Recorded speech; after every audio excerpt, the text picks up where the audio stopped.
actually, some of y'all may have read it in this magazine right here. This is the AmericasMart Buyer's Guide.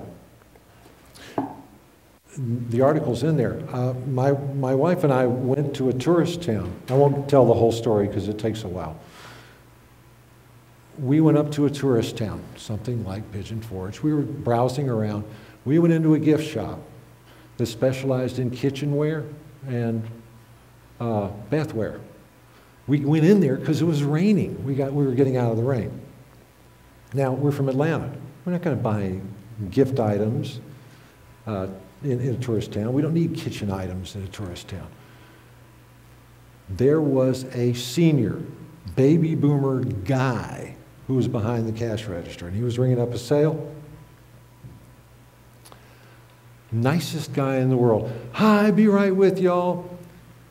I got to the center of the place and found these salt and pepper shakers that are plunger style.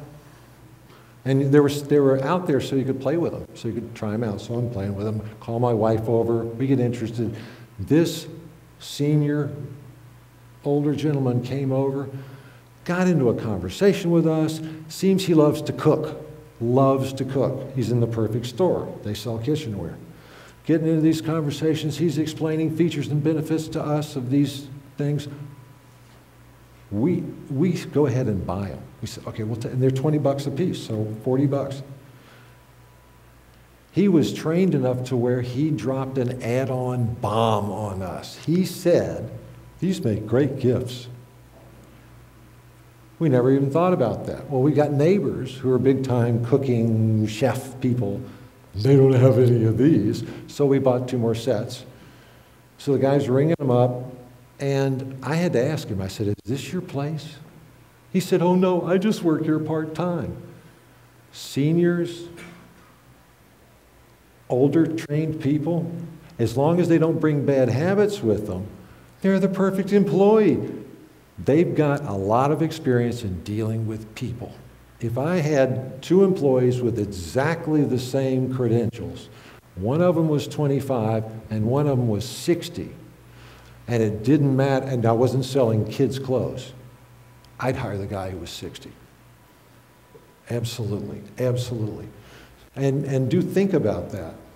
Chances are he's got benefits already. Exactly. Might be a cheaper employee.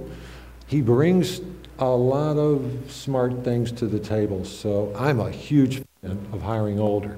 In some instances, you can't do that. Maybe, again, none of you are, we're not talking apparel here, but in a clothing store, like the Gap, a 60-year-old may not be that good of a hire for the Gap, but for virtually everything else that y'all do, absolutely.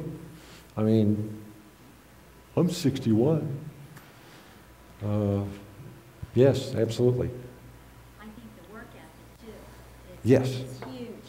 For a 60-year-old, I'd hire a 60-year-old, too. The 20-year-olds, they're right out of college and they know everything, but they don't know how to work. Yes, that's why, again, understanding the generations, it's a tough thing. There are certain situations where a young person would be perfect.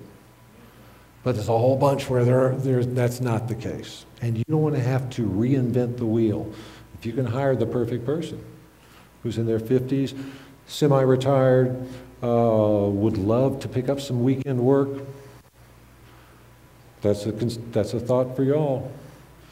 You might, strangely enough, you might walk into a senior sitter, and there's a spry 83-year-old who ambulates just fine and who knows the history of the area.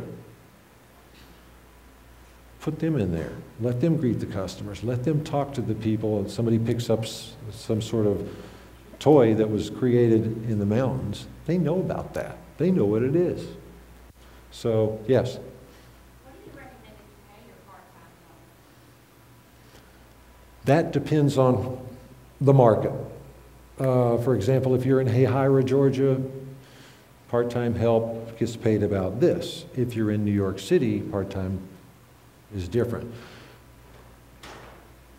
It's going to, and also it's going to depend on the person. If you, for example, find some great senior baby boomer who's going to sit in that store for Saturday and sell like crazy, you now can afford to pay them a little bit more. You want to keep them happy. Maybe it's not so much the money, it might be some benefits. When I say benefits, give them a gas card. If they're going to work for you constantly, pay for their gas. You don't have to pay taxes on that. But to answer your question of what do you pay a part-timer, My question is kind of like hers, I'm seasonal also, and so, you know, sometimes they pick the place that pays the most, and I can't always afford to pay the most, so I'm just curious. well, think in terms of your employee. If the employee is only looking for money, if they're back of the house, if they're, they're not dealing with your customers, and they're going to do a job that they can do anywhere else, fine. Then maybe money is an issue. But if they're going to be dealing with your customers and your clients, everybody's custom, in my opinion. Again, if you've got somebody who's only working part-time, but they can generate a lot of money for you, it's your business. You get to call what you want to pay them. You can find out by looking at, again, online ads. Who else is hiring out there? That's kind of like your business. What are they offering? Usually now, people aren't listing what the pay is in their ads. Feel free to call them. Have somebody call, "Hi, I saw your ad. How much are you paying?" So find out comparable, but you've got to be able to compare apples to apples. Do you recommend giving them a raise after they've been there for a certain amount of time? That depends on the person. There are some folks who money is the object. There's other folks that are working there, recognition is the object. More duties. Some people will be fine with the kind of money they're making, but they feel like they're needed. You're giving them more responsibilities. You can, in your policies, say that here's the pay, we review after 90 days. But all of this stuff has to happen for that 90 days for the raise. Just giving people money because they've been there for X period of time is a bad habit, because then they figure, okay, 120 days from now, where's my raise? In the meantime, they're clerking for you. They're not selling, or they're expecting. This is your business.